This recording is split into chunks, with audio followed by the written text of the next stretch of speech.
Welcome to my channel, welcome to science pix. এই যে রুক্মিণীকে আমরা দেখতে পাচ্ছি, সে নেগোসিয়েট করার চেষ্টা করছে দেবের সাথে, তবু কিন্তু সে নেগোসিয়েট করতে পারছে না দেবের সাথে, দেব চাইছে না। এরপরে আমরা দেখতে পাচ্ছি একটা বাক্স ব্লাস্ট করছে এবং সেটা থেকে কিছু গুরুত্বপূর্ণ কাগজ কিন্তু বেরিয়ে আসছে এবং যেটার জন্য কিন্তু রুক্মিণী আফসোস করছে। এবং কাগজটা আমরা দেখতে পাবো, এই যে এনএসজি কমান্ডো ফায়ার করছে এবং দেখুন ওপর থেকে কিন্তু কাগজ ছড়িয়ে পড়ছে।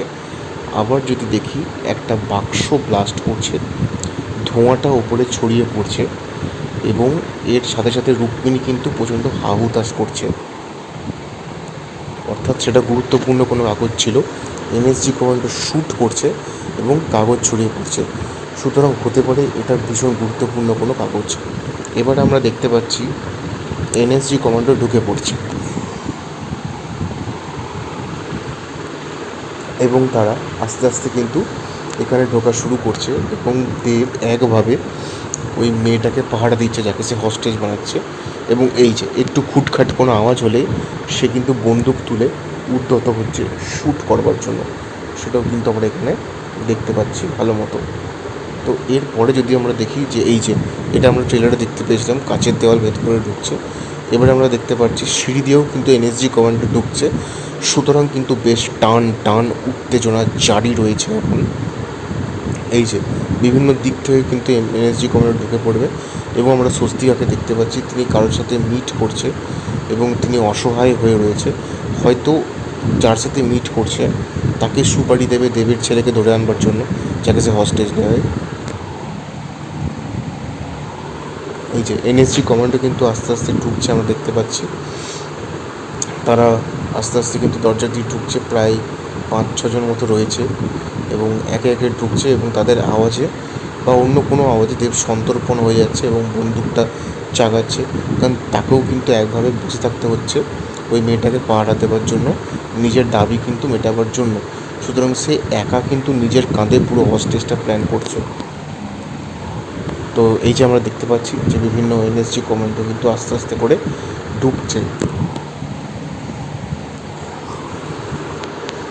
এবং এই যে স্বস্তিকা মুখার্জি কারোর সাথে একটা দেখা করছে, ইনাকে সে হয়তো দায়িত্ব দেবে দেবের ছেলেকে ধরে আনবার জন্য, যাকে কিন্তু পরবর্তীকালে স্বস্তিকা মুখার্জি হস্টেজ করে নেবে বলেই কিন্তু সম্ভাবনা রয়েছে, রজতাভ দত্তর ভাই পুলিশ। তো এই যে আমরা দেখতে পাচ্ছি আরিয়ান এবং সৃজা, তাদের দিকে কিন্তু তাক করে আছে বন্দুক স্বস্তিকা মুখার্জি, হয়তো ক্যামেরাটা নেবে এবং যে ছেলেটাকে আছে সেই ছেলেটা হচ্ছে দেবের ছেলে। এবং আমরা দেখতে পাচ্ছি যে বন্দুক তাক করে আছে, পিছনে আছে আরিয়ান এবং সৃজা এবং তাদেরকে সরে যেতে বলছে এবং না হলে কিন্তু সে দেবের ছেলের মাথার খুলি উড়িয়ে দেবে। তো এখানে স্বস্তিকা মুখার্জি এর পরবর্তীকালে কী করছে সেটাই দেখার। তো তিনি কিন্তু এর পরবর্তীকালে আরিয়ানকে এবং সৃজাকে, তারা যে ক্যামেরাতে লুকিয়ে লুকিয়ে রেকর্ড করছিল, তো সেই ক্যামেরাটা সেট করতে বলে ক্যামেরাতে সে রেকর্ড করে যে দেবের ছেলেকে হস্টেজ করে নিয়েছে এবং সেটা সে রেকর্ড করে শ্যুট করে পাবলিক ডোমেনে কিন্তু আপলোড করে দেবে এবং যাতে এই পরিস্থিতিটা কন্ট্রোলে আনা যায়। এই যে রেকর্ডিং চালু আছে, সে হুমকি দিচ্ছে যে যদি তার মেয়েকে না ছাড়া হয় তাহলে কিন্তু সে দেবের যে ছেলে রয়েছে, মানে এখানে যে পাঠ করেছে, তাকেও কিন্তু সে ছেড়ে কথা বলবে না। সুতরাং কিন্তু প্রচণ্ড কঠিন, প্রচণ্ড চরম একটা পরিস্থিতির মুখে আমরা দেবকে পড়তে দেখতে পাবো। এরপরে মানে এই ঘটনাটার পরে দেব কিন্তু ফ্রাস্ট্রেট হয়ে যাচ্ছে, না না না না না এরকম বলছে এবং বন্দুকটাকে ছুঁড়ে ফেলে দিচ্ছে। এই যে এই যে এই যে এক্সপ্রেশন দেখুন, তো যথেষ্ট কিন্তু এটা সিরিয়াস হতে চলেছে।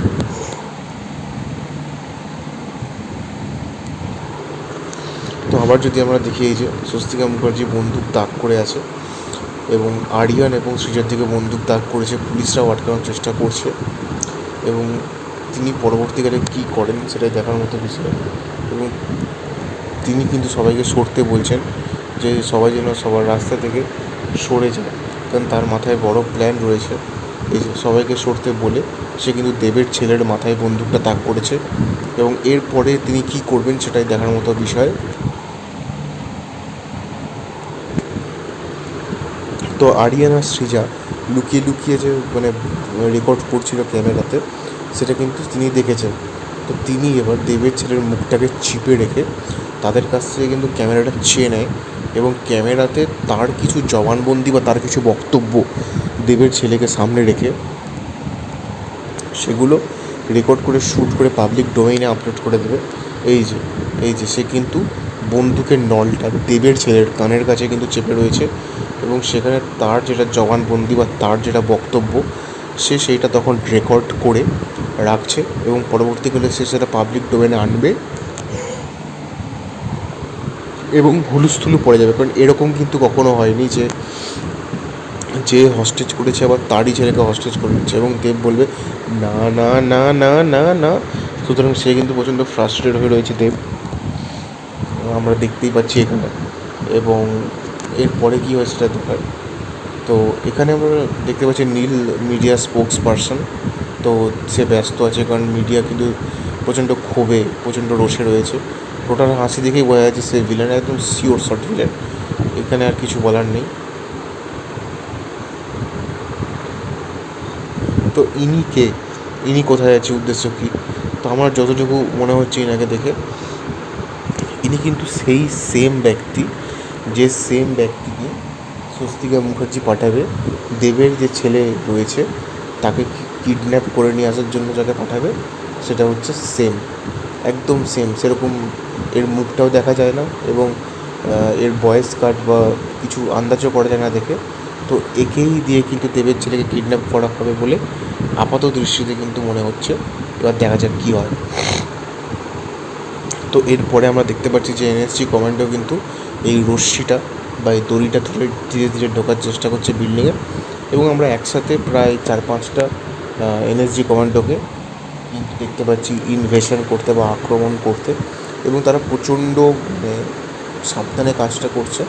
সুতরাং তারা কীভাবে তাদের প্ল্যানটা এক্সিকিউট করে সেইটা দেখাও কিন্তু প্রচণ্ড ইন্টারেস্টিং হবে এবং প্রচণ্ড থ্রিলিং হবে। তো এরপরে আমরা দেখতে পাচ্ছি গোপনে 2 সাংবাদিক কিন্তু রেকর্ড করতে থাকছে। যেরকম প্রথমে হচ্ছে একটা আরিয়ান এবং তারপরে হচ্ছে সৃজা, তারা কিন্তু গোপনে গোপনে রেকর্ডিংটা করছে ক্যামেরা দিয়ে এবং তারা কিন্তু রেকর্ডিং করে পুরো যে বিষয়টা রয়েছে এবং পুরো বিষয়টা কিন্তু তারা কী করবে, তারা কিন্তু পুরো বিষয়টা পাবলিক ডোমেনে আনবে এবং তারা পুরো ব্যাপারটা কিন্তু মানুষের সামনে তুলে ধরতে চলেছে।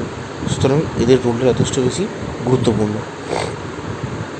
তো এরপরে আমরা দেখছি যে তারা যে রেকর্ড করে শ্যুট করেছে সেইটা কিন্তু তারা শুধু শ্যুট করে তাদের কাছে রেখেছে পাঠাচ্ছে তা না, সেটাকে কিন্তু তারা মিডিয়ায় বা মানুষের সামনে কিন্তু আনতেও চাইছে এবং তাদের হেড হচ্ছে নীল এবং সুতরাং তারা ফোন করে পুরো বিষয়টা নীলকে বলছে এবং নীল হয়তো প্রথমে বিশ্বাস করতে চাইবে না এবং তার প্রমাণ হিসেবে তার ওই ক্যামেরার ফুটেজগুলোকে প্রোভাইড করবে এবং তারপরে এই নিউজটা কিন্তু পাবলিক ডোমেনে চলে আসবে।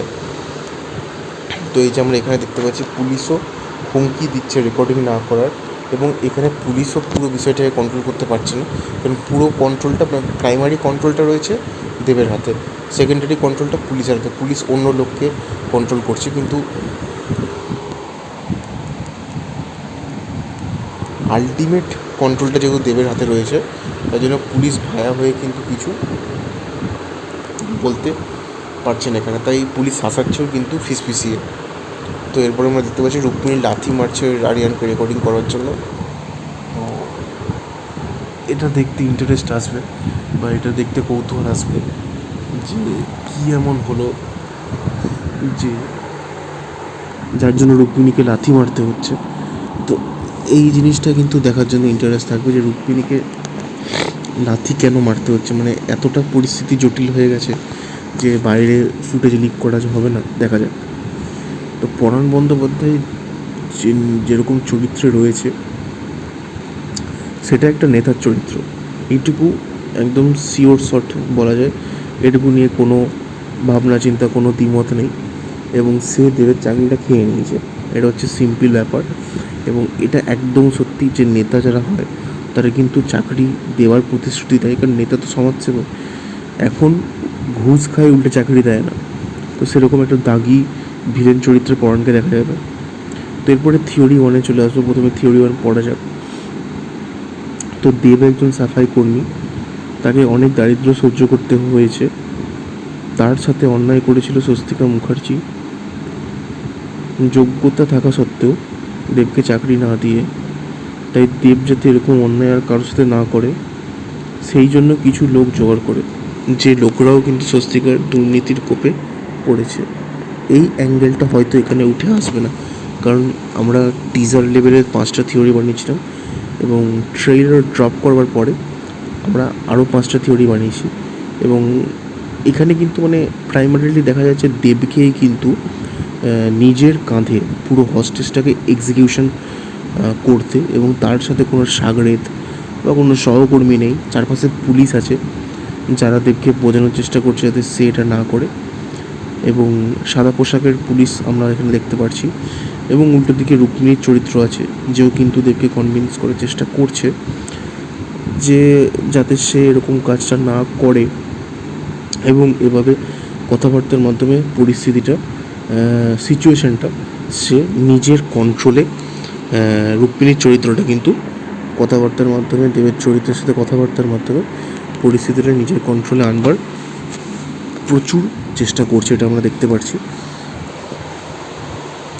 তো এখানে দেবের সাথে কোনো সাগরেদ কিন্তু নেই, সুতরাং পুরো প্ল্যানটা দেব একাই এক্সিকিউট করছে। সুতরাং টিজার দেখে থিওরি ওয়ানে যেটা মনে হয়েছিল যে স্বস্তিকা মুখার্জি আরও অনেকের সাথে হয়তো এই অন্যায়টা করেছে, তো তারা এখানে মদত করবে। এটা হতে পারে যে স্বস্তিকা মুখার্জি সত্যি হয়তো আর অনেকের সাথে একই রকমের অন্যায় করেছে, কিন্তু তারাও যে দেবকে মদত করছে বা দেবের এই প্ল্যানটাকে এক্সিকিউট করার জন্য দেবকে হেল্প করছে, এই জিনিসটা কিন্তু হবে না। এটা কিন্তু হওয়ার চান্স কম। তো আমরা আরও কি দেখতে পাচ্ছি যে স্বস্তিকার মেয়েকে কিডন্যাপ করে নিয়ে তাকে শাস্তি দেয় যাতে এরকম আর কারোর সাথে না হয়। এটা হতেই পারে যে দেবের এখানে তাহলে কি হবে, যে দেবের চরিত্রটাকে ডার্ক শেপের মানে করে দেখাবে সৃজিত মুখার্জি। তার কারণ হচ্ছে দেব একজন সাফাই কর্মী, তাকে অনেক দারিদ্র সহ্য করতে হয়, এবং তার সংলাপেই রয়েছে যে আমরা তোমাদের চারপাশে ভূতের মতো থাকি, তোমরা আমাদের লক্ষ্যও করো না, তোমরা আমাদের দেখেও দেখো না। এবং সেটাতেও তার কোনো প্রবলেম ছিল না, কিন্তু তার প্রবলেম তখন শুরু হয় যখন তার সাথে কিন্তু অন্যায় করা হচ্ছে। একবার যখন এই অন্যায়টা করা হচ্ছে, তখন দেবের চরিত্রটা এটা কিছুতেই মানতে পারে না, এবং সে হয়তো প্রতিবাদ করতে পুলিশের কাছেও গেছিলো। তখন পুলিশ কিন্তু হয়তো কেসটা নেয়নি, তার কারণ স্বস্তিকা মুখার্জি ভীষণই ইনফ্লুয়েন্সিয়াল একটা লোক, এবং তখন তার কাছে অন্য কোনো উপায় ছিল না, অন্য কোনো রাস্তা ছিল না, তাই বাধ্য হয়ে সে এটা করে। এবং তখন তার একটা জিনিস মনে হয় যে সোজা আঙুলে ঘি যখন উঠছে না, তখন আমাকে আঙুলটা বাঁকাতেই হবে। কারণ সে একটা গরিব মানুষ হওয়া সত্ত্বেও সে পরিশ্রম করেছে নিষ্ঠা দিয়ে, সে চেষ্টা করেছে, কিন্তু সে চেষ্টা, পরিশ্রম বা নিষ্ঠার কোনো ফলাফল হয়নি। পুরো আউটকামটা জিরো, সে কোনো ভালো ফলাফল পায়নি, এবং সে ভেবেছে ঠিক আছে আমি এবার আইনের দ্বারস্থ হব। তো সে গেছে পুলিশের কাছে গিয়ে সে বিচার চেয়েছে, এবং পুলিশ দেখছে যে স্বস্তিকা মুখার্জি কর্পোরেট সংস্থার সিইও, যথেষ্ট প্রভাবশালিনী একজন মহিলা, তার বিরুদ্ধে আমরা কোনো অ্যাকশন নেব না, কারণ তার বিরুদ্ধে অ্যাকশন নিলে আমাদেরই অ্যাকশন শুরু হয়ে যাবে এবং আমাদের চাকরি বাঁচানো মুশকিল হয়ে যাবে। এবং সুতরাং দেবের চরিত্রকে কিন্তু সাফার করতে হয়েছে। তো এত কিছুর পরে মানে মানুষ তো একবারে এই হস্টেজটা প্ল্যান করে না। সে প্রথমে একটা নর্মাল মানুষ, সে প্রথমে দেশের যে সংবিধান, দেশের যে নিয়ম, সেটার উপরে বিশ্বাস রেখে সে নিজের চেষ্টা পরিশ্রম করে। তাতেও যখন হয় না তখন সে বারবার করে, তাতেও যখন হয় না তখন সে দেশের যে আইন ব্যবস্থা তার দ্বারস্থ হয়, এবং আইন ব্যবস্থাও যখন তার চোখের সামনে দিনে দুপুরে সারেন্ডার করে দেয়, তখন তাকে বাধ্য হয়ে মানে তখন তার দেওয়ালে পিঠ ঠেকে যায়, এবং তখন তার হাতে আর কোনো অপশান বেঁচে থাকে না, এবং তখন তাকে বাধ্য হয়ে এরকম কঠিন একটা স্টেপ নিতে হয়, যে স্টেপটা নিলে একমাত্র তার পক্ষে জাস্টিস করা হবে। তা না হলে কিন্তু তাকে কেউ পাত্তাও দেবে না, তার দিকে কেউ ঘুরেও তাকাবে না। সুতরাং তাকে পরিস্থিতির চাপে বাধ্য হয়ে এরকম একটা স্টেপ কিন্তু নিতে হয়, যেটা দেব এখানে নিয়ে এসে শায়েস্তা করবার জন্য। এটা থিওরি 1 ছিল। তো থিওরি 2টা কী আছে পড়ি। তো থিওরি 2তে আমরা দেখতে পাচ্ছি যে স্বস্তিকা দেবকে চাকরির প্রতিশ্রুতি দেয়, কিন্তু তার বদলে তার মেয়েকে কিডন্যাপ করতে বলে। স্বস্তিকা দেবকে চাকরির প্রতিশ্রুতি দেয়, কিন্তু তার বদলে তার যে মেয়ে রয়েছে, স্বস্তিকার যে মেয়ে, তাকে কিডন্যাপ করতে বলে। ভালো করে এই লাইনটার উপর আমরা নজর দেবো যে স্বস্তিকা দেবকে চাকরির প্রতিশ্রুতি হয়তো দিচ্ছে, কিন্তু কিন্তু তার বদলে তাকে একটা ক্রাইম করতে বলছে। চাকরির প্রতিশ্রুতি কেউ দেয় কিসের নিরিখে? যোগ্যতার নিরিখে, প্রতিভার নিরিখে, মেরিটের নিরিখে, কিন্তু সে এখানে দিচ্ছে এটা কিডন্যাপিংয়ের নিরিখে। সে বলছে ঠিক আছে আমি তোমাকে চাকরিটা না হয় দিয়ে দেবো, কিন্তু তার বদলে তোমাকে আমার একটা কথা শুনতে হবে। তখন সে বলছে ঠিক আছে আমি শুনবো, কী কথা? না, সে বলছে যে তোমাকে আমার মেয়েকে কিডন্যাপ করতে হবে। তো সুতরাং স্বস্তিকা দেবকে চাকরির প্রতিশ্রুতি তো দেয়, কিন্তু তার বদলে তার মেয়েকে কি করতে বলে? না, কিডন্যাপ করতে বলে। তো স্বস্তিকার পক্ষে পুলিশ প্রশাসন মিডিয়া থাকায় দেব রাজি হয়ে যায়। তো দেবের প্রাইমারিলি এখানে উদ্দেশ্য থাকে সে যেন চাকরিটা পাবে, কারণ সে যথেষ্ট গরিব।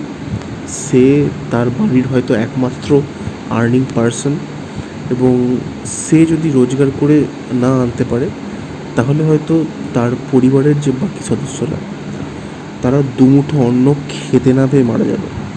সুতরাং তার কাছে এই রোজগার করাটা, এই আর্নিং করাটা কিন্তু মাস্ট। ওকে, তো সেটা করার জন্য তাকে কী করতে হবে? না, কিডন্যাপ করতে হবে। এবার এই যে কিডন্যাপ করতে হবে, সেটা মানুষের তো ভয় লাগে যে আমি কিডন্যাপ করলে ফেঁসে যাব, পুলিশ আমাকে ধরে নেবে, হাজতে পুরে রাখবে, অত্যাচার করবে। তো এটাই তো বেসিক্যালি মানুষের ভয় থাকে। কিন্তু এখানে দেব সেই ভয়টা প্রায় পাচ্ছে না বললেই চলে, কারণ সে কার মেয়েকে কিডন্যাপ করছে? স্বস্তিকা মুখার্জির মেয়েকে। এবং স্বস্তিকা মুখার্জি কে? একটা বিশাল বড় মানে কর্পোরেট সংস্থার সিইও, যে নিজের হাতে পুলিশ প্রশাসন মিডিয়া সবাইকে পুষে রাখে। সুতরাং সে পুলিশের ভয় কেন রাখবে? কারণ মানে স্বস্তিকা মুখার্জি তো নিজেই প্রচুর পোষা পুলিশ রেখেছে। সুতরাং দেব সেই ভয়টা পায় না। সে ব্লাইন্ডলি স্বস্তিকা মুখার্জি যেটা বলে সেটাকে ফলো করে এবং তাকে বিশ্বাস করে কিডন্যাপিংটা করে নেয়। সে ভাবে যদি আমি ফেঁসেও যাই তো স্বস্তিকা মুখার্জির হাতে তো পুলিশ প্রশাসন মিডিয়া রয়েছে, এগুলোকে খুব সুন্দরভাবে ট্যাকটিক্যালি ইউজ করে আমাকে এই চোরা কারবার থেকে স্বস্তিকা মুখার্জি সঠিক সময় সঠিকভাবে বের করে আনবে, এটা তার বিশ্বাস হয়ে যায়। কিন্তু ইন্টারভেলে বড় টুইস্ট রিভিল হয়, এবং এত বড় টুইস্ট রিভিল হয় যে দর্শক ভাবতেও পারে না যে এরকম একটা টুইস্ট আসতে চলেছে। তো তাহলে কী এমন টুইস্ট, কী এমন রিভিল হচ্ছে ইন্টারভেলে? না, ইন্টারভেলে রিভিল হয় যে কিডন্যাপ করার অপরাধে স্বস্তিকা দেবকে ফাঁসি দিয়েছে। এতক্ষণ ধরে দেব এটাই বিশ্বাস করে এসেছিল যে স্বস্তিকার মেয়েকে কিডন্যাপ করলে সে স্বস্তিকার হেল্প করছে। সুতরাং সে যদি স্বস্তিকার হেল্প করে তার মানে সে স্বস্তিকার কাছের মানুষ হচ্ছে। সুতরাং সে যদি একবার স্বস্তিকার কাছের লোক বা কাছের মানুষ হয়ে যায়, তারপরে তার যাবতীয় আর কোনো টেনশন নেই, এসব কিছু নেই। সুতরাং সে আরামসে চাকরি পাবে, আরামসে চাকরি করবে, এবং তার হয়তো রুটি রোজগারের কোনো দুশ্চিন্তা থাকবে না। কিন্তু ইন্টারভেলে রিভিল হচ্ছে বড় টুইস্ট। আমরা দেখতে পাচ্ছি যে স্বস্তিকা দেবকে ফাঁসি দেয়, তখন দেব রীতিমতো রেগে ঝংকার দিয়ে ওঠে এবং হস্টেজ করবার প্ল্যান করে প্রতিশোধ নেয় স্বস্তিকার বিরুদ্ধে। ঠিক আছে, প্রথমে হয়তো কিডন্যাপ করার প্ল্যান ছিল, যে কিডন্যাপ করে নিয়ে চলে যাবে, এবং কিডন্যাপ করে নিয়ে চলে যাওয়ার ফলে একটা পাবলিক ডোমেনে সিম্প্যাথি ক্রিয়েট হবে এবং স্বস্তিকা কিছু একটা করবে, এরকমভাবে বুঝিয়েছিল। কিন্তু স্বস্তিকা যখন দেবকেই ফাঁসাচ্ছে, তখন কিডন্যাপ করা মানে কি? কোনো একটা মানুষকে আলাদা জায়গায় কিডন্যাপ করে নিয়ে রাখা। কিন্তু সে যেখানে রেখেছিল দেব এই মেয়েটাকে, তাকে নিয়ে ডাইরেক্ট কর্পোরেটে চলে আসে। ঠিক আছে, কর্পোরেটের ডাইরেক্টর আসে, বা হয়তো তার কিডন্যাপ করার প্ল্যান ছিল স্কুলের দরজা থেকে, কিন্তু সে কিডন্যাপ করে নিজের বাড়িতে না নিয়ে গিয়ে সেই মেয়েটাকে নিয়ে ছোটে অফিসের দিকে, এবং অফিসে যখন যায় তখন হস্টেজ সিচুয়েশন তৈরি হয়ে যায়, এবং এইভাবে কিন্তু পুরো খেলাটাকে দেব ঘুরিয়ে দেয়, এবং ইন্টারভেলের টুইস্টটা রিভিল হবে আমাদের সামনে। তো এবার থিওরি 3। তো থিওরি 3 কী বলছে, যে এটা সত্যি যে স্বস্তিকা দেবের সাথে খারাপ করেছে, তবে তাকে হস্টেজ নেবার জন্য উস্কে দেয় টোটা। এটা সত্যি যে স্বস্তিকা দেবের সঙ্গে খারাপ করেছে, ঠিক আছে। এবার প্রথমে আমরা তো আছি যে স্বস্তিকা দেবের সাথে খারাপ করেছে, এটা সত্যি কেন? কারণ প্রথম কথা হচ্ছে যে স্বস্তিকা এত বড় একটা কর্পোরেট সংস্থার মালকিন, সংস্থার সিইও, এবং দেব হচ্ছে একটা শিক্ষিত বেকার। এবং আমরা দেখতে পাচ্ছি আমাদের মানে পশ্চিমবঙ্গে যদি দেখি তো কত এরকম ছেলে রয়েছে, কত এরকম যুবক রয়েছে যাদের পিএইচডির মতো ডিগ্রি রয়েছে তাদের ঝুলিতে, কিন্তু তারা করছে ডোমের চাকরি। সুতরাং শিক্ষার দিক থেকে তারা যতটাই মানে উচ্চশিক্ষায় উঠে যাক না কেন, তারা এইসবের দিক থেকে বরাবর পিছিয়েই রয়েছে। সুতরাং এটা সত্যি যে স্বস্তিকা দেবের সঙ্গে খারাপ করেছে, কেননা দেব তো শিক্ষিত। আমরা ইকোনমিক্সের কথায় পড়ি ডিসগাইজড রিক্রুটমেন্ট, ঠিক আছে, ডিসগাইজড এমপ্লয়মেন্ট, সরি। তো সেটা মানে কি, যে কাজে আসছে না কিছু তবুও তাকে রেখে দিয়েছে।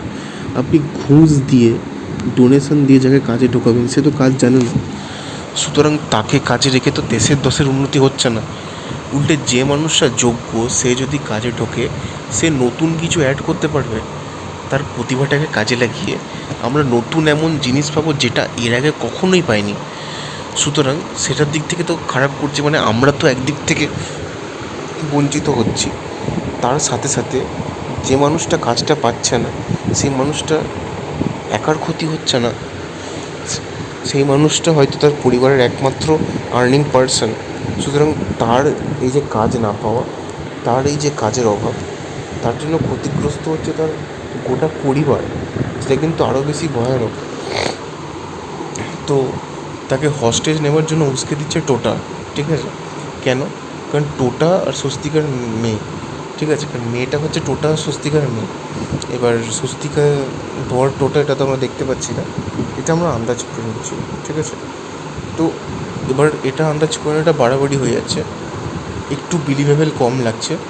তার জন্য আমরা কারেন্ট হাজব্যান্ড না, টোটাকে ধরে নিচ্ছি স্বস্তিকার এক্স হাজব্যান্ড, ঠিক আছে।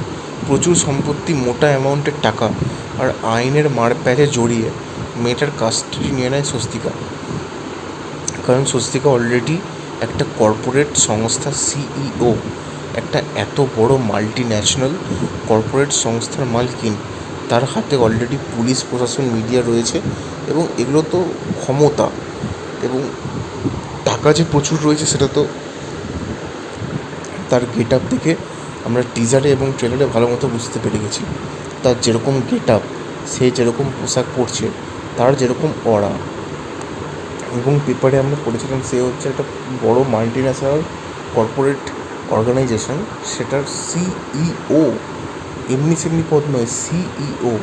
সুতরাং তার প্রচুর সম্পত্তি, হিউজ অ্যামাউন্টের টাকা, এবং সে যেহেতু কী হয় কর্পোরেট লয়ার থাকে, কর্পোরেট সংস্থান প্রচুর কর্পোরেট লয়ার থাকে যারা টেন্ডার বা কোনো অর্ডার যখন পাস হয় সেই ক্ষেত্রে আইনের মারপ্যাচ থেকে ছাড়া।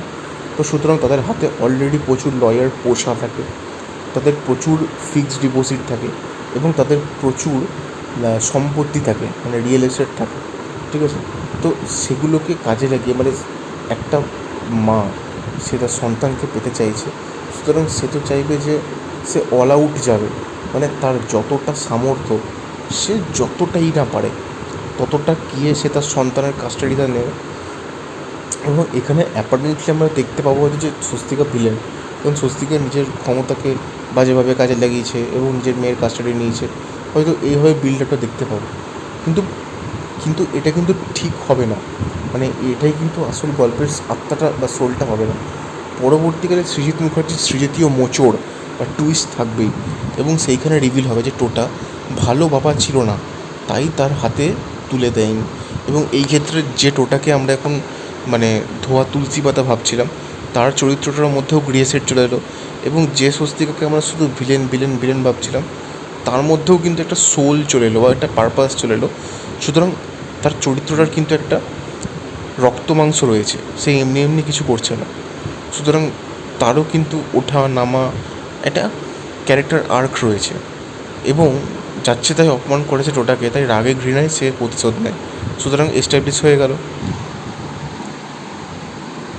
এবার যদি আমরা থিওরি 3 নিয়ে কথা বলি, তো থিওরি 3তে কী রয়েছে যে বাচ্চা মেয়েটা স্বস্তিকার নিজের না, দত্তক নেওয়া, এবং আসল বাপ যে সে হচ্ছে টোটা।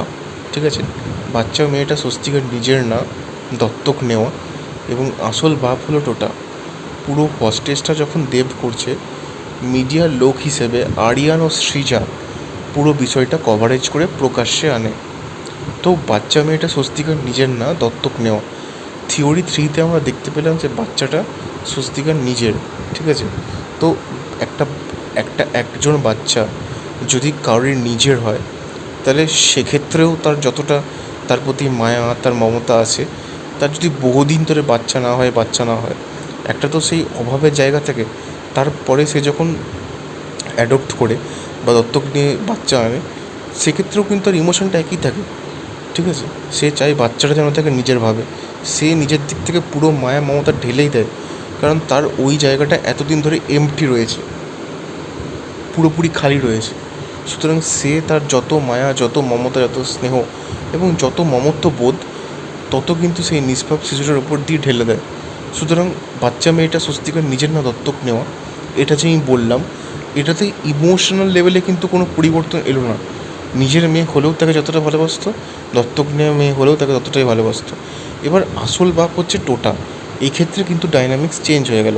মানে এই ক্ষেত্রে তার বাপ যে টোটা, তার মানে কি সে তার নিজের বাপ হওয়া সত্ত্বেও মেয়েটাকে দত্তক দিয়েছে কাউকে, মানে কি তার অবস্থা ভালো ছিল না, সে দত্তক নিয়েছে, এবং পরবর্তীকালে সে হয়তো কষ্ট মষ্ট করে নিজের একটা জায়গা বানিয়ে নিয়েছে, এবং তখন হয়তো তার মেয়েটাকে দেখলে আফসোস হয় যে আহারে, আমার মেয়েটা আমাকে অন্য কারোর হাতে তুলে দিতে হতো না যদি আমার অবস্থাটা তখন ভালো থাকতো। সুতরাং তার মধ্যে একটা গিল্টি কাজ করে।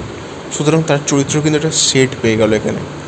এবার পুরো হস্টেজটা যখন দেব করছে, তখন মিডিয়ার লোক হিসেবে আরিয়ান ও সৃজা পুরো বিষয়টা প্রকাশ্যে আনে, এবং আমরা ট্রেলারে এরকম বহু শট দেখতে পাচ্ছি যেখানে ক্যামেরা নিয়ে আরিয়ান আর সৃজা পুরো বিষয়টা কভারেজ করছে, পুরো বিষয়টা শ্যুট করছে, এবং তারা সেটাকে পরে পাবলিক ডোমেইনে আপলোড করতে যাচ্ছে। এটুকুও শিওর, কারণ আমরা দেখছি রুক্মিণীকে ঠ্যাং তুলে তাদের লাথি মারতে। সুতরাং পুরো জিনিসটা যে মানে মানুষ কীভাবে জানতে পারছে বা এক্সক্লুসিভ আপডেটসগুলো মানুষের কাছে অবধি কী করে পৌঁছাচ্ছে, সেই পুরো ডিপার্টমেন্টটা কিন্তু আরিয়ান এবং সৃজা এই দুজনেরই কাঁধে দাঁড়িয়ে রয়েছে। তো এবারে আমরা টোটা জানতে পারছি তার মেয়েকে নিয়ে এরকম চলছে। সুতরাং টোটা অলরেডি একটা অপরাধ বোধে ভুগছিল যে ভাই, আমার যখন ভালো অবস্থা ছিল, আমি যখন ভালো পজিশনে ছিলাম, তখন আমার মেয়েকে অন্য কাউকে বেচতে হয়েছে বা বিক্রি করে দিতে হয়েছে। যে কাজটা আমি তখন করেছি, জঘন্য কাজ করেছি, কিন্তু এখন আমার কাছে সুযোগ রয়েছে পাপের প্রায়শ্চিত্ত করার। এবং সেই মোমেন্টে সে জানতে পারছে যে হস্টেজ হয়েছে, তার মেয়েকে নিয়ে হস্টেজ করেছে। সুতরাং সে অনেক বেশি ট্রিগার হয়ে যাবে। এবার যেহেতু স্বস্তিকা বড় লোক ও প্রভাবশালী, তাই তার দুর্নীতির কথা যাতে ফাঁস না হয়, তার জন্য সে যে কোনো এক্সটেন্ট অবধি যেতে পারবে। ঠিক আছে, এবং আমরা অলরেডি বারবার করে বলছি যে সে একটা কর্পোরেট সংস্থার সিইও, তার কাছে প্রচুর রিয়েল এস্টেট যেমন রয়েছে, সেরকম হিউজ অ্যামাউন্টের এফডি রয়েছে, এবং এর পাশাপাশি তার কাছে পলিটিক্যাল পাওয়ার ছাড়াও তার কাছে পুলিশ, প্রশাসন, মিডিয়া রয়েছে। তাই সে বড় টক্কর। সে যেখানে হারিয়ে যাবে সেখানে সাহায্য দেবে টোটা। মানে সে যেখানে হারিয়ে যায় মানে কি, মানে যেখানে এবার এখানে শুধু দেব বা শুধু টোটা এরা তো আর সব কিছু সমস্যার সমাধান করতে পারবে না। কারণ থ্যানোস যেরকম লেভেলের ভিলেন ছিল, যে লেভেলের ভিলেন যাকে হারানো কঠিন, সেই লেভেলের ভিলেন হচ্ছে স্বস্তিকা মুখার্জি, যে একটা বিশাল বড় কর্পোরেট সংস্থার সিইও, তার কাছে প্রচুর রিয়েল এস্টেট কোম্পানি, প্রচুর এফডি, প্রচুর সম্পত্তি, প্রচুর পাওয়ার, প্রশাসন, পুলিশ সব রয়েছে। তো তাকে এই 2-3 জন মিলে কী করবে, কী করবে? তো তার জন্য তখন তো কাউকে একটা অনুঘটক বা ক্যাটালিস্ট হিসেবে দরকার, যে সে সেই মোমেন্টে এসে তাদেরকে সাহায্য করবে। তো সেই সাহায্যের হাতটা কিন্তু বাড়িয়ে দিতে চলেছে টোটা। সুতরাং এখানে আমরা তাকে লুকিয়ে রাখা হচ্ছে, তাকে ভাবছি ভিলেন, সেই দেখা যাবে লাস্টে গিয়ে সাহায্য করছে। এরকমটা হলে কিন্তু আমরা অবশ্যই চমকে যাব।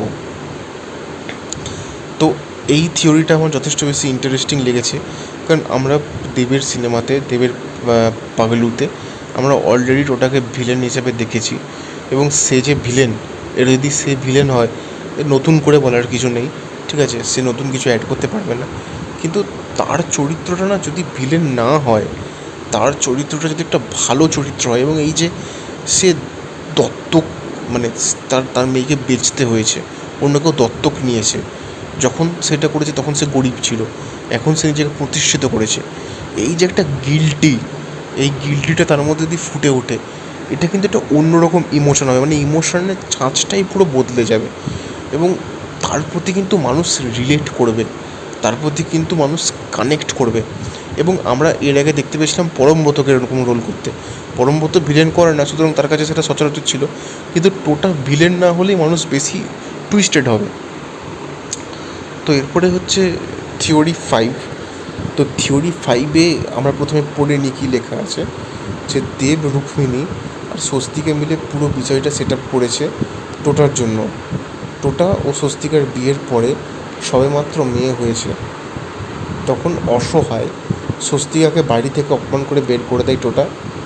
তারপর টোটা দেখে স্বস্তিকা বিশাল বড় কোম্পানির সিইও হয়ে গেছে। টোটার হিংসা হয়, কিন্তু টিভিতে হস্টেজ দেখে টোটা যখন ক্ষতি করতে আসে, তখন ফেঁসে যায় দেব, স্বস্তিকা ও রুক্মিণীর পাতা জালে। তো দেব, রুক্মিণী, স্বস্তিকা মিলে কী করেছে না, পুরোটাই সেট আপ, এর কোনোটাই কিন্তু সত্যি না, পুরোটা নকল টোটার জন্য। টোটা আর স্বস্তিকার বিয়ের পরে সবেমাত্র মেয়ে হয়েছে, তখন অসহায় স্বস্তিকাকে বাড়ি থেকে অপমান করে বের করে দেয় টোটা। প্রচুর অপমান করে, হিউজ অপমান করে, এবং হয়তো সে চেয়েছিল পুত্র সন্তান, হয়েছে কন্যা সন্তান, এরকম একটা অ্যাঙ্গেল আসার চান্স কম, কারণ এটা ব্যাকডেটেড হবে। এবং সুজিত মুখার্জির স্টাইলাইজড, মানে তার যে স্টাইলাইজেশনটা আছে না, তার ডায়লগের মারফত, শর্ট টেকিংয়ের মারফত বোঝা যায়, বা অভিনয়ের যে ধাঁচটা যথেষ্ট মডার্নিস টাচ। তো সেই ক্ষেত্রে একটা মেয়ে হয়েছে বলে এটা হতেও পারে, কারণ কোনো ক্ষেত্রে পুরনো ট্রোপসগুলো বা পুরনো কৌশলগুলো ফিরিয়ে আনলে সেগুলো কিন্তু অপেক্ষাকৃত অনেকটা বেশি ফ্রেশ হয়ে যায়, কারণ সেগুলো হয়তো পুরনো মানে কি, এককালের বাংলা চলচ্চিত্রে সেগুলোকে পরপর দামাদাম ব্যবহার করা হতো, এটা ঠিক, কিন্তু এখন একেবারেই ব্যবহার করা হয় না। সুতরাং সিনেমা দেখতে এসে মানুষ এত দিন পরে সেটার ফ্লেভারটা যখন পাবে, তখন সেটা অটোমেটিক্যালি একটা নতুন বা একটা অন্যরকম, একটা ফ্রেশ ফ্লেভার হিসেবে সার্ভ হবে দর্শকের প্ল্যাটারে। তো তারপর টোটা দেখে স্বস্তিকা বিশাল বড় কোম্পানির সিইও, এটা দেখে হিংসে হয়, ঈর্ষা হয় টোটার, এবং সেটা স্বাভাবিক, কারণ সে চেয়েছিল যে স্বস্তিকা পুরোপুরি ধ্বংস হয়ে যায়, স্বস্তিকা মুখার্জি ঘুরে দাঁড়াতে না পারুক, সে পুরোপুরি শেষ হয়ে যায়। সেখানে স্বস্তিকা নিজের চেষ্টায় আজকে এত দূরে এসেছে, আজকে নিজেকে প্রতিষ্ঠিত করেছে একটা বিশাল বড় মাল্টি ন্যাশনাল কোম্পানির কর্পোরেট সংস্থার সিইও হিসেবে। এটা তো সত্যি এটা ঈর্ষণীয় এবং যথেষ্ট প্রশংসনীয়, এবং তার শত্রুদের কাছে ঈর্ষণীয় ব্যাপার।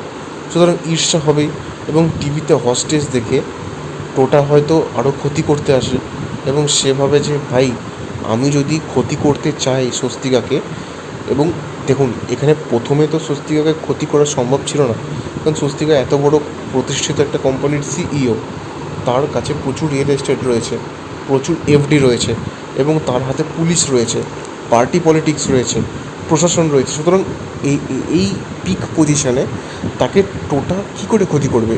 কিন্তু স্বস্তিকা নিজেই যখন বিশাল বড় বিপদে পড়ে গেছে, ফাঁপড়ে পড়ে গেছে, যখন তাকে দেব, মানে রুক্মিণী বা বিভিন্ন পুলিশ তারাও কিছু করতে পারছে না। তখন মানে একমাত্র মানে দেব যদি পারে তার মেয়েকে ছেড়ে দেয়, তবে সে তার মেয়েকে ফেরত পাবে। ভুলবশত তার মেয়েকে শ্যুট করে দিলে তার মেয়েকেও হারাবে। সুতরাং সে এই মোমেন্টে কি তার পুলিশ প্রশাসন টাকা এগুলো ইউজ করে কিছু করতে পারছে না। সুতরাং এক্ষেত্রে স্বস্তিকার শত্রুকে দেব, এবং শত্রুকার শত্রুটা শত্রুর বন্ধু। সুতরাং সে এই থিওরিটা মাথায় লাগিয়ে হয়তো দেবের সাথে বন্ধুত্ব করতে আসবে এবং দেবকে হয়তো বলবে যে ঠিক আছে, তুমি তো চাও যে তোমার চাকরি ফেরত পেতে, তোমার চাকরি তুমি ফেরত পেয়ে যাবে।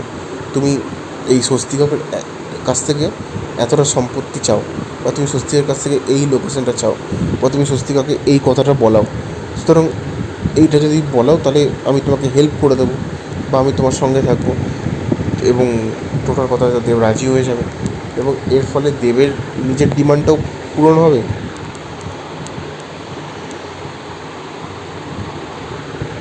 এবং টোটাল রায়চৌধুরী যে জিনিসটা চাচ্ছিল যে স্বস্তিকার কিন্তু প্রচণ্ড বেশি যে সুনাম আছে, কারণ সে বললাম যে এত বড় প্রতিষ্ঠিত সংস্থার সিইও, তার হাতে পুলিশ, তার হাতে প্রশাসন, তার হাতে সব কিছু।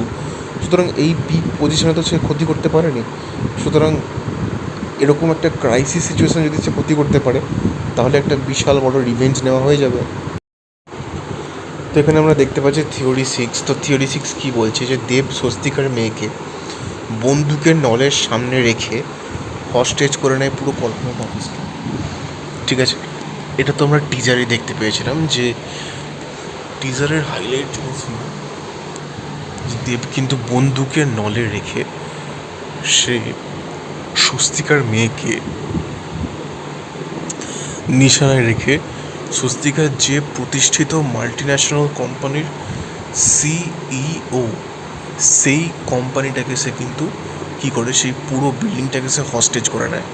এবং সবথেকে বড় কথা হচ্ছে সে একা, তার পাশাপাশি কেউ নেই। এবং সে দেখুন যেভাবে সেই মেয়েটাকে কিডন্যাপ করে, মানে স্কুলের দরজা, মানে গেটের বাইরে থেকে, মানে এরকম না যে তার কাছে কোনো অ্যাম্বাসেডর ছিল বা সে অ্যাম্বাসেডরের প্রচুর লোক ছিল, সেই লোকগুলো মারফত সে কাজটাকে এক্সিকিউট করেছে। সে কিন্তু মানে কতটা মানে রিস্ক নিয়ে করেছে, মানে জাস্ট স্কুলে গেছে, স্কুলে গিয়ে ওই গেটের বাইরে থেকে ওই মেয়েটাকে নিজের কাঁধে উঠিয়ে নিয়ে সেখান থেকে দৌড় দিয়েছে। মানে এটা মানে ভাবতেই তো কতটা ফ্রেশ লাগছে। মানে এভাবে জানি না শেষ কবে দেখেছি। অন্য কোনো ডিরেক্টর হলে তো পাতি কী করতো, একটা অ্যাম্বাসেডর ভাড়া করে সেখানে 5-6টা একটা কালো ড্রেস পরে, মুখ কান চোখ সব কিছু বন্ধ করা, কিছু কালো ড্রেস পরা লোক ভাড়া করে তারা কিডন্যাপটা এক্সিকিউট করছে। তাদের হাতে হয়তো আগ্নেয়াস্ত্র রয়েছে, এবং যেটা দেখে ভয়ে কেউ কিছু করতে পারছে না। বাট একটা ভাবুন, খালি রাস্তায়, ফাঁকা রাস্তায় পিছনে মানে শয়ে লোক, শয়ে মানুষ দৌড়াচ্ছে। সেই অবস্থায় দেব ওই মেয়েটাকে স্কুলের গেটের বাইরে থেকে তুলে নিয়ে আসছে। এই ক্যারেক্টারটার মানে হয় এই ক্যারেক্টারটা প্রচণ্ড ডেয়ারিং, মানে প্রচুর বেশি সাহস রয়েছে চরিত্রটার, আর না হয় না চরিত্রটা প্রচণ্ড বেশি অসহায়। মানে দীর্ঘদিন ধরে দুর্নীতি, দীর্ঘদিন ধরে অন্যায়ের মুখোমুখি হতে হতে হতে হতে তার কী হয়েছে বলুন তো, দেওয়ালে পিঠ ঠেকে গেছে। মানে তার আর কিছু করার নেই, এবারে তাকে ফাইনাল ডিসিশন নিতেই হবে। মানে এইবারে তাকে এমন কিছু করতে হবে যে যেটা করতে গিয়ে তাকে 10বার ভাবলে হবে না, মানে চারিদিকে হিতাহিত জ্ঞান থাকলে হবে না। মানে সে যখন ভেবে যেটা করবে তো করবেই, মানে একটা বেপরোয়া মনোভাব চায়। তো স্বস্তিকার পুলিশি সাহায্য থাকা সত্ত্বেও বিশেষ কিছু করতে পারে, মানে সে করবে কী করে না, তার কলিজা, তার প্রাণ, তার হৃদয়, তার যে মেয়ে, সেই মেয়েটাকে তো মানে হস্টেজ করে নিয়েছে দেব। সুতরাং সে যদি কিছু করতে যায় তার মেয়েটাকে হয়তো শ্যুট করে দেবে, এরকমই শাসিয়েছে। তো মানে এই পরিস্থিতিতে সে আর কী বা করবে, চুপ করে বসে থাকা ছাড়া। এবং সে কিন্তু তার মধ্যেও প্রচুর কিছু করছে, কান্নাকাটি করে পুলিশের কাছে গেছে, সব কিছু করেছে। এবং আমরা যখন মানে ট্রেলারটা ব্রেকডাউন করছিলাম, তখন সে কিন্তু একটা লোককে অলরেডি পাঠিয়েও দিয়েছে টাকা পয়সা দিয়ে, যে দেবের ছেলেকে তো ধরে আনতে পারে। সুতরাং সে কিন্তু মানে ইমোশনাল লেভেলেও সে প্রচণ্ড ভালনারেবল বা প্রচণ্ড ডেসপারেট, যে ইমোশনালি কান্নাকাটি করে এত বড় একটা কর্পোরেট সংস্থার মালকিন, সে কান্নাকাটি করে হলেও কিন্তু সে মানে অনুরোধ করছে যাতে তার মেয়েকে ফিরিয়ে দেয়, এবং তাতে যখন হচ্ছে সে ট্যাকটিক্স করে কিন্তু করছে, সে কৌশল করেও কিন্তু করছে, এবং বেপরোয়া হয়ে যায় নিজের ছেলেকে বাঁচানোর তাগিদে। এবং সে মানে কান্নাকাটি করে ইমোশনালি ব্রেকডাউন হয়ে তারপরেও যখন দেখে যে ভাই আমার কিছুই হচ্ছে না, তখন কিন্তু ট্যাকটিক্সটা নেয়। সুতরাং সেও কিন্তু মানে বাধ্য হয়ে এই কৌশলটা নিচ্ছে বা বাধ্য হয়ে বুদ্ধিটা প্রয়োগ করছে। যদি তার প্রথমবার কান্নাকাটিতে পুলিশ কিন্তু এখানে পুলিশের যে দোষ তা কিন্তু নয়, কারণ সে এত বড় একটা কর্পোরেট সংস্থার মালকিন, তার কাছে পুলিশ প্রশাসন মিডিয়ার হাতে রয়েছে, পুলিশ তার কথা শুনতে বাধ্য। সে হয়তো পুলিশকে প্রচুর অ্যামাউন্টের টাকা হপ্তাও দেয়, কিন্তু পুলিশ করবে কী করে? কারণ তার মানে জিনিসটাই এত বেশি সেন্সিটিভ, কারণ তার মেয়েকে একটা মানে রিভলভার তাক করে আছে, কিছু হলে তার মেয়ে মরে গেলে সব কিছু শেষ না, সেটাও তাদের উদ্দেশ্য নয়। তাদের উদ্দেশ্য স্বস্তিকা মুখার্জির মেয়েকে অক্ষত অবস্থায় তার মায়ের কাছে মানে স্বস্তিকা মুখার্জির কাছে তুলে দেওয়া, ঠিক আছে? তো এই জিনিসটা মানে কিছুতে তো করা সম্ভব নয়, মানে প্রচণ্ড কৌশলে প্রচণ্ড ধীরে ধীরে বিল্ড আপ করে বা প্রচণ্ডভাবে ট্যাকটিক্স করে সেটাকে করতে হবে, ঠিক আছে? তো এবারে থিওরি 7 যদি আমরা দেখি, তো থিওরি 7-এ বলছে যে স্বস্তিকা দেবকে চাকরির প্রতিশ্রুতি দেয়, কিন্তু তার বদলে তার মেয়েকে হস্টেজ করে ফেক প্রেমাইজ করে তুলতে হবে, ঠিক আছে? মানে এখানে আমরা এই আগের থিওরির কিছুটা আভাস পাচ্ছি যে স্বস্তিকা দেবকে হয়তো চাকরির প্রতিশ্রুতি দিয়ে দিচ্ছে, তাকে চাকরি দেবে এরকম প্রমিসটা হচ্ছে করে দিচ্ছে, কিন্তু তার বদলে তাকে কিছু করতে হবে। আমরা দেখি চাকরির পরিবর্তে মানে কেউ একটা চাকরি পাবে, তার পরিবর্তে তাকে কী দিতে হয়, মানে জেনারেলি কী দিলে ঠিকঠাক হয়, সেটা হচ্ছে তার মেধা, তার চেষ্টা, তার শ্রম, এইগুলো দিলে তো ঠিকঠাক হয়। মানে কেউ একটা চাকরি পাবে, তার পরিবর্তে সে যদি ডেডিকেটেডলি মানে চেষ্টা করে যায় নিজের মেধা দিয়ে, নিজের শ্রম দিয়ে, তারপরে তো সে সেই চাকরিটা পাওয়ার ভাগিদার হবে। কিন্তু এইখানে কিন্তু দেবকে হস্টেজ করতে বলে, কিন্তু হস্টেজ করার কারণটাও ইন্টারেস্টিং, যে দেবকে কিন্তু মানে একটা ফেক প্রেমাইজ, একটা ফেক সিচুয়েশান, একটা ফেক কনসিকুয়েন্স, ফেক পরিস্থিতি, মিথ্যে পরিস্থিতিকে সাজাতে হবে। এটা প্রেস মিডিয়া মারফত প্রচার করে স্বস্তিকা পাবলিক সেন্টিমেন্ট ড্র করতে চাইছে নিজের কোম্পানির স্বার্থে। হয়তো তার কোম্পানি বহুদিন ধরে ডাউন খাচ্ছিল, এবং আমরা এটা দেখেছি বড় বড় কোম্পানি, বড় বড় মানে বাইজুসই যদি আমরা দেখি, বাইজুস কোম্পানি, তো সে তো মানে বিশাল লেভেলে গিয়ে প্রচার করেছে, বড় বড় ফুটবলারকে দিয়ে প্রচার করেছে, ইন্ডিয়ার টিমকে দিয়েও জার্সিতে লোগো সাজিয়ে প্রচার করেছে, বাট কত বড় যে ধার দেনায় ডুবে গেছে সেই স্ট্যাটিস্টিক্সটাও কিন্তু আমরা নিজের চোখেই দেখেছি। তো হতে পারে সুনাম করার প্রতিষ্ঠিত কোম্পানি, প্রচুর বড় ব্যাকআপ রয়েছে তাদের, বাট তবুও তারা সাময়িকভাবে হয়তো ড্রব্যাক খাচ্ছিল, এবং এই ক্ষেত্রে স্বস্তিকা মুখার্জি সবসময় কোম্পানির পিক পজিশন দেখে এসেছেন, সুতরাং তিনি এই ডাউনফলটাকে হয়তো মন থেকে অ্যাকসেপ্ট করতে পারেননি। সুতরাং তিনি কী করেছেন, যেটা হস্টেজ করে একটা ফেক প্রেমাইজ গড়ে তুলেছেন, এবং তার হাতে তো পুলিশ প্রশাসন, মানি, পাওয়ার, পলিটিক্স এগুলো রয়েইছে। তো প্রেস আর মিডিয়া মারফত সে কিন্তু একটা যে মানে হ্যামারিং করে প্রচার করা, মানে প্রচুর প্রচার, তো প্রচুর প্রচার করে সে কিন্তু পাবলিক সেন্টিমেন্ট ড্র করে যে আরে কোম্পানির সাথে এরকম হয়েছে। তো এটা হলে কী হবে, যে কোম্পানি আগে কী করেছে, লস খাচ্ছে, ডাউন খাচ্ছে, সেটা ধামাচাপা পড়ে কোম্পানির মালিকের একমাত্র মেয়ে হস্টেজ হয়ে গেছে, এই নিউজটা শুধু পপ আপ করবে, মানে শুধু এই নিউজটা মানুষের মাথার মধ্যে ঘুরবে।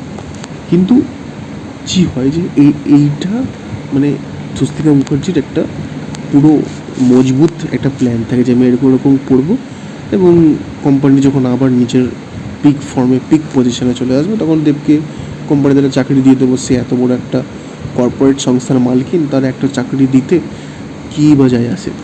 কিন্তু এখানে কিন্তু মানে একটা বিশাল বড় টুইস্ট রিভিল হবে যে দেব বিট্রে করে সত্যি কিন্তু হস্টেজ করে নেবে, এবং তারপরে কী হবে যে দেবের ছেলেকে ধরে নিয়ে এসে স্বস্তিকা মুখার্জি সবাইকে চমকে দেয়।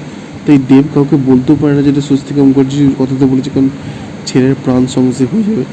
সুতরাং আমরা যদি এখানে দেখতে পেতাম যে দেব সবাইকে বলে দিচ্ছে যে যেহেতু কোম্পানিটা ডাউনফলে যাচ্ছে বা কোম্পানিটা লস খাচ্ছে, তাই একটা পাবলিক সেন্টিমেন্ট ড্র করে ফেক প্রেমাইজ গড়ে তুলতে স্বস্তিকা মুখার্জি করছে। তাহলে কী হতো যে কোম্পানির যে শেয়ার মার্কেট বা স্টক মার্কেট সব পড়ে যেত এবং কোম্পানিটা হিউজ লসের মুখোমুখি হতো। কিন্তু এখানে রিভার্স হস্টেজ সিচুয়েশন হয়ে গেছে, মানে শুধুমাত্র যে দেব স্বস্তিকার মেয়েকে তুলেছে তা না, স্বস্তিকা মুখার্জিও কিন্তু দেবের ছেলেকে তুলে নিয়ে চলে এসেছে। এটা অদ্ভুত একটা ব্যাপার। এবং এইখানেই আমি বলবো যে স্বস্তিকা মুখার্জির একটা সিগনেচার মার্ক। আপনি হস্টেজ থ্রিলারের আগে থুনিভু দেখেছেন বা বিস্ট দেখেছেন বা তার আগে মানি হাইস্ট দেখেছেন। এই রিভার্স হস্টেজের যে বিষয়টা, সেটা কিন্তু যথেষ্ট বেশি শকিং এবং যথেষ্ট বেশি ইন্টারেস্টিং।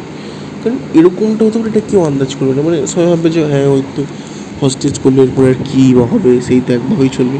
মানে থিওরিটা ততটাই ওয়াইল্ড হয়ে যায় যতক্ষণ আমরা মানে জানতে পেরে যাই যে স্বস্তিকা মুখার্জি হস্টেজ করবে, মানে এরপরে কী হবে। সো এরপরে কি দেব কী করবে, নিজের ছেলেকে বাঁচানোর জন্য সে সঙ্গে সঙ্গে সারেন্ডার করবে, নাকি এতক্ষণ ধরে স্বস্তিকা মুখার্জি যে ট্যাকটিক্সটা করছিলেন যে আমি প্রথমে ইমোশনাল হলাম, তারপরে আমি ছলে বলে কৌশলে দেবকে টার্ন ডাউন করবো, দেবও ওইভাবে ছলে বলে কৌশলে নিজের ছেলেকে ছাড়াবার জন্য টার্ন ডাউন করবে এবং আলটিমেটলি বিটার ট্রুথটা সবার সামনে চলেই আসবে। তো থিওরি এইটা কিন্তু শুরুই হচ্ছে যেটা, যে সিনটা নিয়ে আমরা এত দীর্ঘ আলোচনা করলাম যে কীভাবে রিভার্স হস্টেজ হচ্ছে। সুতরাং রিভার্স হস্টেজ মানে হচ্ছে যে দেব স্বস্তিকা মুখার্জির যে মানে মেয়ে রয়েছে তাকে তো প্রাইমারিলি সে হস্টেজ করে এবং তাকে বন্দুকের নলের ডগায় রেখে সে পুরো হস্টেজটা করে এবং তাকে প্রথমে তার মানে সে ছোটো মেয়ে, মানে সে প্রাইমারি স্কুলে পড়ে, তো তার প্রাইমারি স্কুলের দরজার সামনে থেকে কোনো রকম কোনো গাড়ি বা কোনো ওমনি গাড়ি বা কোনো জিপ বা কোনো অ্যাম্বাসেডার বা কোনো সাগরেদ বা কোনো রকম সাইড চিক্সের হেল্প না নিয়ে নিজে একা কাঁধে পুরো দায়িত্বটা নিয়ে তার মেয়েকে কিডন্যাপ করে এবং কিডন্যাপ করে তাকে মানে হস্টেজ করার প্ল্যানটা করে এবং তারপরে সবাই চমকে যায় এবং তার পিছনে শয়ে লোক তাড়া করে এবং সে কিন্তু মানে কোনো এই যে এত লোক তাড়া করেছে তাদের থেকে আমি ভয় পাবো, হোঁচটকে পড়ে যাবো, এত কিছু না ভেবে নিজের কাঁধে পুরো হস্টেজ দায়িত্ব নিয়ে ওই অবস্থাতেই মানে সে চাইলে মেয়েটাকে অন্য কোথাও নিয়ে যেতে পারতো, অন্য কোথাও মেয়েটাকে নিয়ে যেতে পেরে সেই মেয়েটাকে কোনো একটা জায়গাতে কিডন্যাপ করে মেয়েটার মুক্তিপণ হিসেবে কোটি কোটি টাকা চাইতে পারতো, ডিমান্ড করতে পারতো। কারণ স্বস্তিকা মুখার্জি একটা এত বড় প্রতিষ্ঠিত কোম্পানির সিইও এবং তার একমাত্র মেয়ে ওই মেয়েটা, ঠিক আছে। তো তার মেয়েকে ছাড়ানোর জন্য স্বস্তিকা মুখার্জি যে কোনো এক্সটেন্ট অবধি যেতে পারবে, এটাই তো স্বাভাবিক, এটা তো নর্মাল। সুতরাং তার যদি ওটাই উদ্দেশ্য থাকতো এবং তারপরে সে 1 কোটি টাকা বা 1.5 কোটি টাকা যেটাই চাইতো সেইটাকে সে ভেঙে খেয়ে নিত, তো তার মাইনেও হয়ে যেত এবং সে কেন তার বাকি 14 পুরুষ বসে খেত। কিন্তু সেটা করছে না, সে উল্টা হস্টেজ করছে এবং তাকে যারা জিজ্ঞেস করছে যে তুমি হস্টেজ কেন করেছো, তাদেরকেও যখন সে বলছে যে আমি হস্টেজ করেছি কারণ আমার চাকরিটা আমি পেতে চাই, তো তারাও কিন্তু যথেষ্ট অবাক হয়ে যাচ্ছে। কারণ তারাও ওটাই ভাবছে যে সে আরামসে কিডন্যাপ করে হ্যাঁ 1.5 কোটি টাকার ডিমান্ড করে সেটাকে এফডি করে ভেঙে খেতে পারতো। তো সেই ক্ষেত্রে তার মুখও দেখা যেত না, টাকাটা পৌঁছে যেত, ধরার চান্সটা বহুত কম ছিল, প্রচণ্ড কম ছিল। হয়তো ধরার চান্স ছিল, একদম নালিফাই আমি করে দিচ্ছি না, কিন্তু প্রচুর পার্সেন্টেজ কমে যেত ধরার চান্সটা। এবং এরপরে কী হয় যে দেবের সাথে স্বস্তিকা মুখার্জির মেয়ের সম্পর্কটা ধীরে ধীরে গড়ে ওঠে এবং এখানে একটা বিশাল বড় টুইস্ট রিভিল হয় যে স্বস্তিকা মুখার্জি নিজের মেয়ে সে নয় এবং স্বস্তিকা মুখার্জি যেগুলো করছে কোম্পানিকে বুস্ট করার জন্য। ওই যে আমি বললাম যে কোম্পানিটা বড় কোম্পানি, বাট সবাই জানতো না, হয়তো আস্তে আস্তে লস খাচ্ছিল এবং সেই গোপন কথাটা হয়তো আরিয়ানা সৃজা ফাঁস করে দেয়, এটা হতে পারে। এবং আরিয়ানা সৃজা কিন্তু মিডিয়া পার্সন, তারা কিন্তু অলরেডি আমরা দেখতে পাচ্ছি যে পুলিশটা যে সে বলছে যে ঘণ্টাখানেক সঙ্গে সুমন মারাচ্ছ, বা যে রুক্মিণী যে সে কিন্তু অলরেডি লাথি মারবার চেষ্টা করছে তাদেরকে।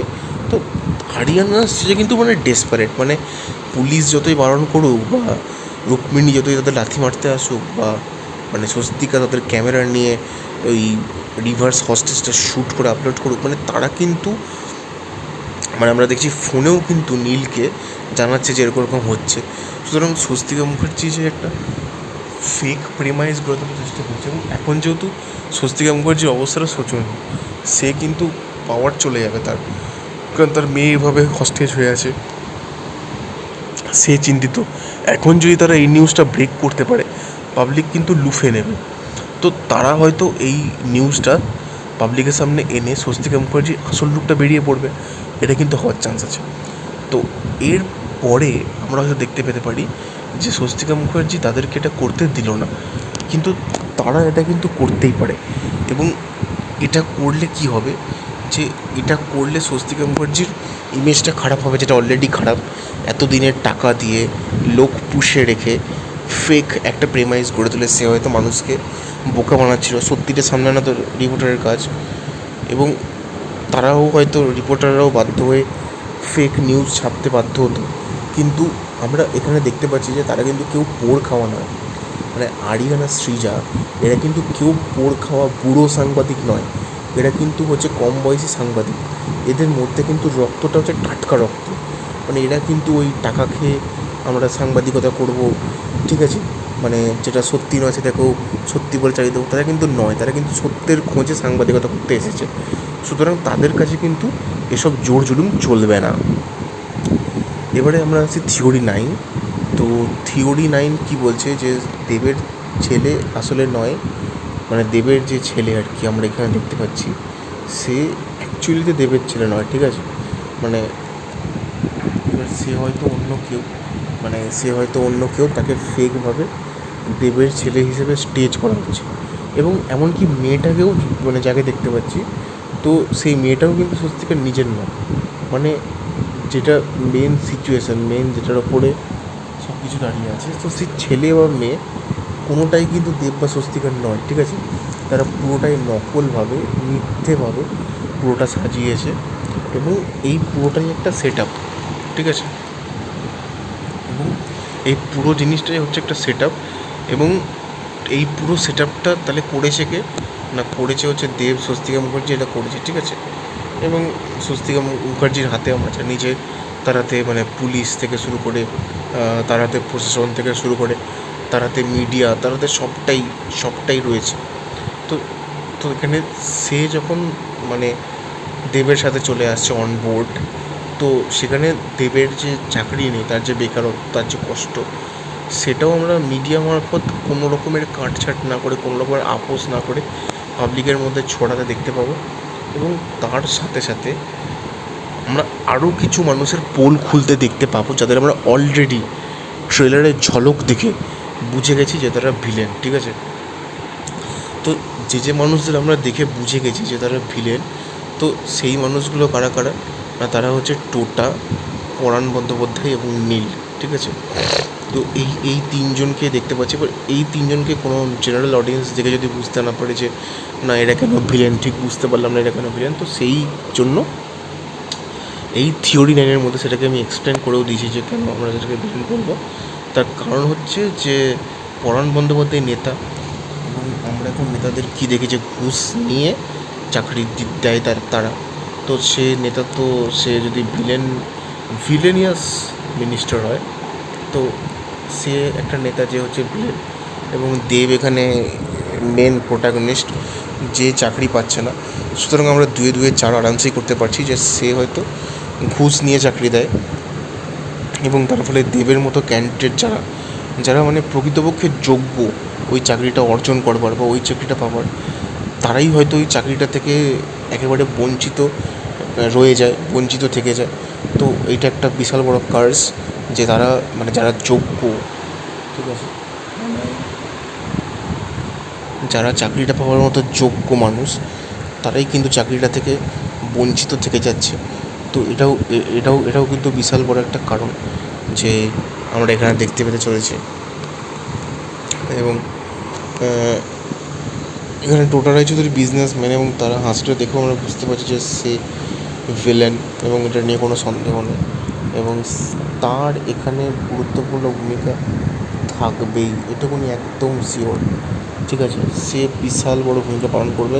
এবং তাকে এটা পেপারে সুজিত মুখার্জি নিজেও বলেছেন যে টোটা রায়চৌধুরীর চরিত্রটা কী, বা টোটা রায়চৌধুরীর চরিত্রের ইন্টেনশনটা কী, বা তার চরিত্রের আর্কটা কীরকম, বা তার চরিত্রের সেট কীরকম, বা তার প্রফেশন কীরকম, কিচ্ছু বলেনি।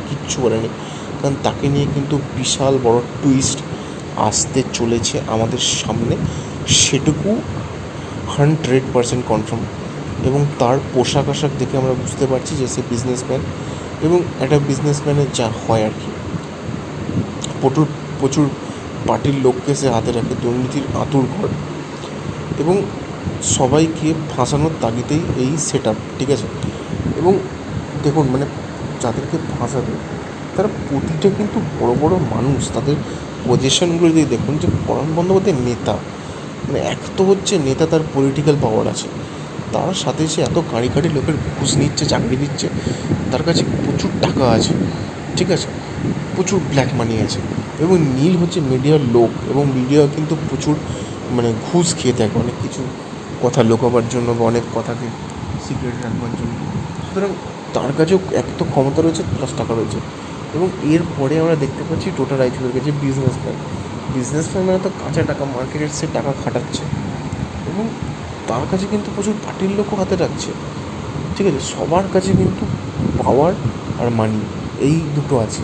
সুতরাং তারা কিন্তু যে সে লোক নয় যে দেব গেল রিভলভারে শ্যুট করে দিয়ে চলে এলো, তারা প্রচুর বড় বড় লোক, তাই তাদের ফাঁসানোর জন্য এত বড় সেট আপ। এবং এরপরে আমাদের শেষ থিওরি, যেটা হচ্ছে থিওরি 10। এবং এই শেষ থিওরি সম্পর্কে বলে রাখি যে অনেক সময় এই আলোচনা করতে করতেই প্রচুর নিউ থিওরি বেরিয়ে আসে।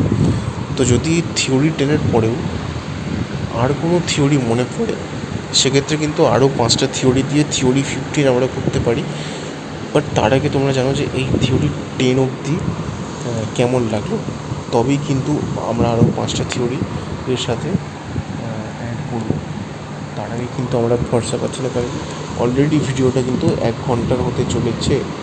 তো যেটা এই চ্যানেলে প্রথম কোনো ভিডিও আমি ছাড়ছি, যে ভিডিওটা প্রায় 1 ঘন্টা। তো এবং এটা হচ্ছে একই ধারে, মানে প্রথম দিকে আমরা শুরু করছি ব্রেকডাউন দিয়ে, এবং পরবর্তীকালে আমরা শুরু করছি থিওরিজ দিয়ে। এবং অলরেডি মানে টিজার দেখে আমরা 5টা থিওরি প্রিডিক্ট করে ফেলেছিলাম, সেটাকে আরও বিশদে আরও ডিপে গিয়ে আমরা তদারকি করলাম, এবং ট্রেলার দেখে আমরা আরও 5টা নতুন থিওরি জানতে পারছি। তো তার মধ্যে একটা শেষ থিওরি, তো এটা নিয়ে আলোচনা করবো সময় নষ্ট না করে। So start. তো প্রথমে পড়ি কী লেখা আছে, যে হতে পারে দেব দরিদ্র। ওকে, হতে পারে দেব দরিদ্র, মানে দেব দরিদ্র এটা তো আমরা জেনেছি যে দেব দরিদ্র, তার পোশাক আশাকে ময়লাটে ভাব, সে যখন দাঁড়ায় তার কনফিডেন্সের অভাব, সে স্ট্রেইট হয়ে দাঁড়াতে পারে না, সে কুঁজো হয়ে দাঁড়ায়। তো এসব কিছু দেখে আমরা বুঝতে পারি যে দেব দরিদ্র। তবে শুধু চাকরির জন্যই কিন্তু সে এত বড় হস্টেজ প্ল্যান করেনি, এটা কিন্তু আমি আগেও বলছিলাম যে দেব যদি চাকরির জন্য মানে এই হস্টেজটা প্ল্যান করতো, বা অ্যাকচুয়ালি চাকরি মানে কি, চাকরি মানে টাকা, সে টাকার অভাব, সে টাকা রোজগার করতে পারছে না যোগ্যতা থাকা সত্ত্বেও, তাই জন্য সে এই হস্টেজটা করেছে। তো তাহলে তার পক্ষে সবথেকে ভালো অপশান ছিল কিডন্যাপ করে না। সে যদি কিডন্যাপ করে 1 কোটি টাকা চার্জ করো, সেটাকে এফডিতে ভেঙে সে মাসে মাসে হিউজ অ্যামাউন্ট অফ টাকা রোজগার করতো, মানে যাতে করে এখনকার দিনে সে এবং তার পরের জেনারেশনও কিন্তু আরামসে খেতে পেত, এটুকুনি শিওর। তো প্লাস এই কিডন্যাপিংয়ে ধরা পড়ার চান্সটা কম ছিল। এবং এখানে হস্টেজ সিচুয়েশান করলে সব থেকে বড়ো যেটা প্রবলেম, যে তার যেটা ফেস, তার যে মুখ, সেটা তো পাবলিক ডোমেনে চলে আসে, সেটা তো সমস্ত মানুষ দেখতে পেয়ে যাচ্ছে। এবং কিডন্যাপিং করলে তার ফেসটা তো আসছে না। খুব দুর্ভাগ্যক্রমে, যদি তার দুর্ভাগ্য থাকে, তার ভাগ্য যদি খারাপ থাকে, তবে সে ধরা পড়বে। এবং যদি সে ধরা পড়ে, তবে তার মুখটা কিন্তু মানুষ দেখতে পাবে। সুতরাং সে যদি ধরা না পড়ে কিডন্যাপিংয়ের ক্ষেত্রে, তাহলে তার ফাঁসার কোনো চান্সই নেই, এবং উল্টে সে আরও বেশি পরিমাণে টাকা পাচ্ছে। এবং হস্টেজ যে করছে, সেখানে তার দাবিটা সামান্য কি, না তার চাকরিটা ফেরত দিতে। তো তার দাবি এত সামান্য, এদিকে সে রিস্ক নিচ্ছে এত বড়, ঠিক আছে। দাবি এইটুকুনি যে আমাকে একটা চাকরি ফিরে দাও, যেটা, এবং একটা হয় যে একটা চাকরি কেউ 10 বছর করেছে, কেউ 8 বছর করেছে, এবং সেই চাকরিটা মানে যখন কেউ করে, তখন সে তো একটা দীর্ঘ সময় ধরে চাকরিটা করছে, এবং তার জীবনযাত্রার সাথে সেই চাকরিটা হচ্ছে মিশে যাচ্ছে। সুতরাং তার সেটার প্রতি একটা দুর্বলতা তৈরি হয় এবং যখন সে এত বছর ধরে একটা চাকরি করছে, সেই চাকরির সাথে তার পরিবার জড়িয়ে আছে এবং সেই চাকরিটার সাথে সে ইমোশনালি জড়িত এবং সে চাকরিটা 5 বছর 6 বছর করে হয়তো সেটাকে পার্মানেন্ট ইনকাম ভেবেছে এবং সেই সূত্রে সে প্রচুর ইএমআই করে রেখেছে। তখন চাকরিটা যখন চলে যায় তখন তার মাথায় বাজ পড়ে, তখন হয়তো সে বাধ্য হয়ে প্রচুর কিছু করে। এইটা আমরা দেখতে পাই, এটা স্বাভাবিক। কিন্তু যেখানে সে মাত্র 1 মাসের চাকরি করেছে, ঠিক আছে, সে কিডন্যাপ করলে কোটি কোটি টাকা চার্জ করতে পারতো, সেটাকে ব্যাংকে ফিক্সড করে রেখে সেটাকে মাসে মাসে তুললে তার আরামসে চলে যাবে, তার মুখও কেউ দেখতে পাবে না, তার বদনাম হবে না, তার ধরা পড়ার চান্সও কম। সেখানে সে এরকম করছে কেন? তার কারণ হচ্ছে পরাণ বন্দ্যোপাধ্যায় পলিটিশিয়ান, ঠিক আছে, পরাণ বন্দ্যোপাধ্যায় পলিটিশিয়ান, টোটা ইন্ডাস্ট্রিয়ালিস্ট, নীল মিডিয়া পার্সন এবং স্বস্তিকা কর্পোরেট সংস্থার মাথা। এরা সবাই মিলে যৌথভাবে দেবের পরিবারের সাথে কিন্তু খারাপ কিছু একটা করে, বীভৎস খারাপ কাজ। এবং কী খারাপ কাজ সেটা এখনই আন্দাজ করে যাচ্ছে না, বাট যেটাই সিনেমাতে দেখানো হবে আন্দাজ করে হচ্ছে সেটা বীভৎস খারাপ কাজ এবং সেটার বদলা নিতে দেব মরিয়া হয়ে ওঠে। এবং দেখুন, নিজের এগেনস্টে বা নিজের বিপরীতে যখন এত বড় বড় পার্সন, পলিটিশিয়ান, ইন্ডাস্ট্রিয়ালিস্ট, তারপরে কেউ মিডিয়ার পার্সন, কেউ কর্পোরেট সংস্থার মাথা, মানে এদের প্রত্যেকের হাতে প্রচুর পয়সা রয়েছে, প্রচুর টাকা রয়েছে এবং প্রচুর মানে টাকা রয়েছে সেটাই শেষ কথা নয়, তার পাশাপাশি তাদের প্রচুর পাওয়ার রয়েছে, প্রচুর পলিটিক্যাল ইম্প্যাক্ট রয়েছে। সুতরাং তাদেরকে হারানো বা তাদেরকে টেক ডাউন করে নেওয়া এতটা সোজা কথা নয়। সুতরাং তাদেরকে হারানোর জন্য এত বড় একটা হস্টেজ প্ল্যান করতেই হবে, তা না হলে কেউ তার কথা শুনবে না। যেটা প্রথমেই বলছিলাম যে সে হয়তো প্রথমে এটা করার জন্য পুলিশের কাছে যায়, কিন্তু পুলিশ কিছু করতে পারে না, কারণ পুলিশ কী করে করবে? পুলিশ তো নিজেই ওদের আন্ডারে উঠে বসে। কিন্তু পুলিশের কিছু মানুষ আছে যারা চায় যে তাদেরও পতন হোক, ঠিক আছে, এদেরও পতন হোক, এই খারাপ মানুষগুলো চলে যাক, কারণ সব পুলিশ তো খারাপ নয়। এবং একটা আগুন জ্বলে ওঠার জন্য শুধু স্ফুলিঙ্গ দরকার, সেই স্ফুলিঙ্গ কাজটা করে দেব যখন একবার কাজটা করে নেয় তখন এরা ফ্যাসাদে পড়ে যায়, তখন এদের পজিশনগুলো নিয়ে চিন্তায় পড়ে যায় এবং হয়তো এদের ব্যাপারে কোনো একটা ডার্ক সিক্রেট আমরা তুলতে দেখি আরিয়ানকে এবং সৃজাকে। কারণ টিজারে আমরা শর্ট দেখেছি, কিছু একটা দেখে প্রচণ্ড অবাক হয়ে, প্রচণ্ড বিস্মিত হয়ে সৃজা কিন্তু মুখ চাপা দিচ্ছে, তারপরে কিন্তু পুলিশ এদেরকে হাতে নাতে ধরে নেয় এবং এভাবে হলে একটা চরম বীভৎস এন্ডিং হতে